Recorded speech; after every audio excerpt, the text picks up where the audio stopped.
Hi there! Today we're going to have a different type of video. I've invited a friend over. This is Colin, Randall, our local priest, and we're going to be talking about my Christian journey and my Christian faith today, and hopefully more about reading the Bible and what it all means and how it can be interpreted. So I hope you guys will enjoy this, and that if you are a Christian already, whether you are in name or if you're practicing, that maybe this can strengthen you or help you, or maybe it can lead some people on this path as well. That would be great.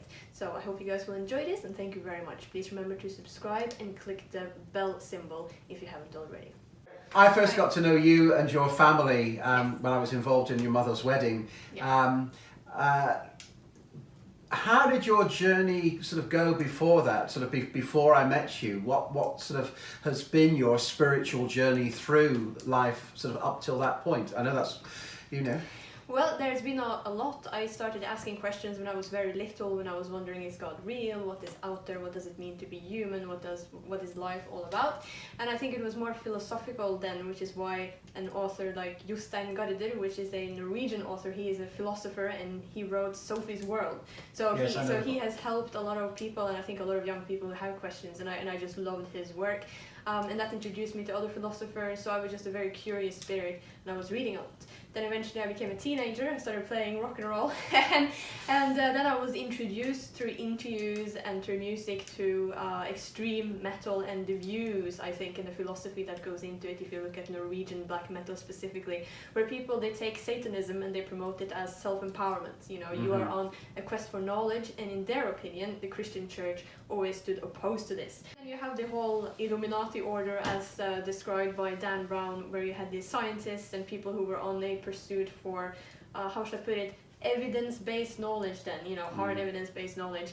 And apparently, according to these people, they would say that, they were persecuted, so they were hiding their symbolism in plain sight, and their church has been this threat to people who want to know what the real truth is. So I actually thought that, maybe they have a point. I was never a Satanist, and I was never part of anything dubious, but I was thinking, if Satanism is an intellectual quest for knowledge, then, it has some interesting elements to it.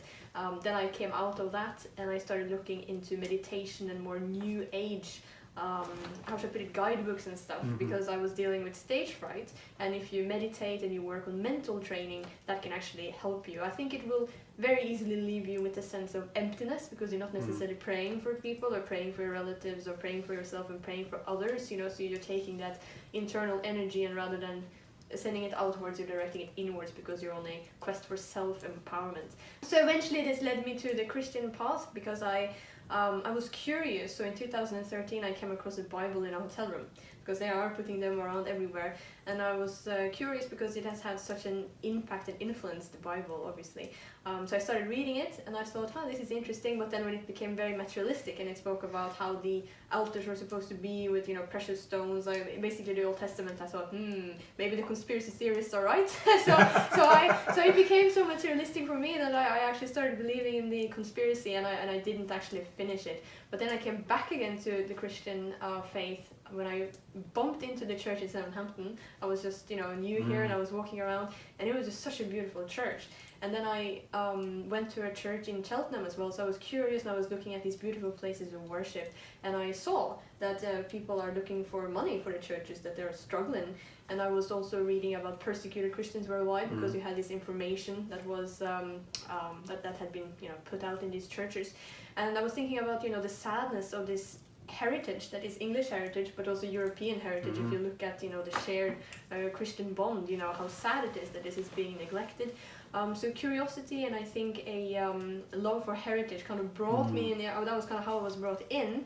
And then I started praying a bit, and then I brought a Bible with me, because now I'm going to read and figure out what this is. So I started reading it. It took me a very long time, while I was then praying and starting to go to church, and then actually appearing at services, and then one thing kind of led to another, and then all of a sudden I guess I saw the light, meaning that while I was then praying and doing that more frequently, all of a sudden I kind of had this eureka moment when I just woke up one day and felt like it's so cheesy maybe to say it, but we have this Norwegian princess who went out and said that she had been a fountain of light, and she says that she can speak to angels, and and when you first hear about this, you're thinking, oh my goodness. But I woke up that morning, and funny enough, I felt like a fountain of light, and it felt like I was just filled with love, and felt like I was just ready to talk to people. And then I'm thinking, oh my goodness, this old Holy Spirit, and there is certainly something there. So what I figured out with Christianity is that it is very different to meditation and New Age and all these things, because you can actually come around full circle. So maybe there was a maybe it's almost as if thought there was a sort of cut off, that you aren't quite yourself, but then you can find yourself again. And then I'm guessing maybe that has to do with being born again, that you're coming around full circle and you're finding peace internally and whatnot. So it's funny how heritage then and curiosity kind of brought me into becoming a practicing Christian, and now I know it works. So that's my faith journey, and it's quite a lot. But yes, no, that's wonderful. One of the things you said, you at one point you started to read the Bible, then you stopped, and then you come back. And I know that you've not long ago finished reading the whole Bible from cover to cover. Yes. What were the main things that sort of impacted you from reading the Bible from cover to cover? Wow, I think that there were so many things. I think what struck me was the relevance of the Old Testament if you don't think about the time, but you think about the patterns of human behavior, and that it is so well described, which means that you can, I think a lot of people, they don't want you to read the Bible, and they don't want you to read it because they say it's outdated, so it doesn't really count. I think I think what people don't want you to realize is that the Bible is free, faith is free, prayer is free, and coming around full circle and finding love or sort of inner balance is free, which means that there are lots of industries who would suffer, because I think the way that we are being conditioned is that if you feel any kind of emptiness, that is a good thing, because that means that you will fill that emptiness with everything that is outside of yourself, rather than looking sort of inside out and finding faith, for example. It's free of charge. No one is going to become rich of it, in contrast to if you're going to fill emptiness with all sorts of other outside factors. So that was one of the things that struck a bell. And then of course it is how you're thinking about things, and that you're not going to think negatively, that you're going to try to be positive, that you're going to try to walk in love, if that makes any sense.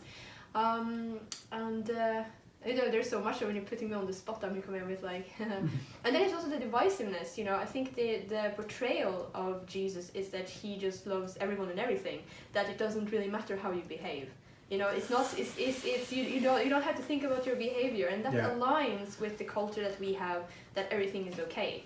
And I kind of say that that's a bit like do what thou wilt. So it's anarchy and chaos worship, that everything goes. But if you read the Bible, you realize that that isn't the case. You actually have to behave a specific way and try to be a specific kind of person, and then you become part of the Christian body, I guess. Yes. And you say that you believe and you try to behave in a specific fashion. That clashes with our culture, because everything goes and everything is acceptable.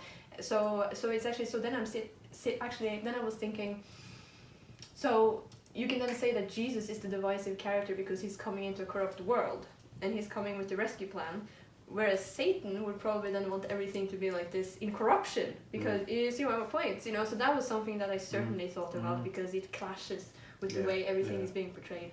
No, many years ago, I once read a book called Christ the Controversialist, because it was saying Jesus actually was very controversial in a lot of his statements.